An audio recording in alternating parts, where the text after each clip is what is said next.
ये भारत की बड़ी चर्चित कहानियों में से एक है।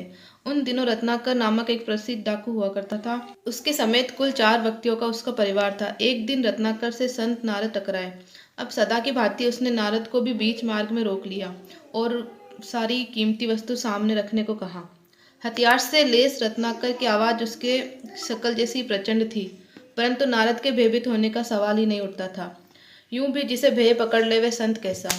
सो नारद ने तो बिना घबराए रत्नाकर से एक सीधा सवाल किया, तुम ये पाप व हिंसा का मार्ग छोड़ क्यों नहीं देते हो। रत्नाकर बोला, यदि मैं डाके डालना छोड़ दूंगा तो अपने परिवार को कैसे पालूंगा। नारद बोले, तू जानता नहीं, परंतु ये तू बड़े घाटे का सौदा कर रहा है।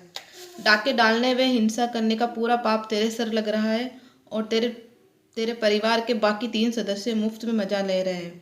अतः तू जिनके लिए ये सब कर रहा है, बेहतर है कि पहले तो उनसे पूछ ले कि वे सब इस पाप के भागीदारी बनने हेतु तैयार है भी या नहीं।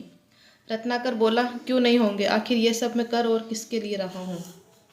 नारद हंसते हुए बोले, तू ऐसा मानकर मत चल, जाकर पूछ ले, बात स्पष्ट हो जाएगी। बात रत्नाकर की भी समझ में आ गई। भला पूछने में क्या बुराई। सो बस दौड़ता हुआ अपने परिवार के पास गया, लेकिन उसके आश्चर्य के बीच पूछने पर परिवार के सभी सदस्यों ने उसके पाप में भागीदार बनने से इनकार कर दिया। रत्नाकर तो पूरी तरह होश में आ गया। वे दौड़ता हुआ संत नारद के पास आया और आते ही उनके चरणों में लुढ़क पड़ा। यही नहीं, हाथों हाथ आगे से डाके न डालने का प्रण भी ले लिया। और इस हृदय परिवर्तन के साथ ही उसके जीवन ने एक नई करवट ली। देखते ही देखते वे रत्नाकर डाकू से वाल्मीकि ऋषि हो गया। इतना ही, आगे चलकर इसी वाल्मीकि ने भारत के अति चर्चित ग्रंथ रामायण की रचना भी की।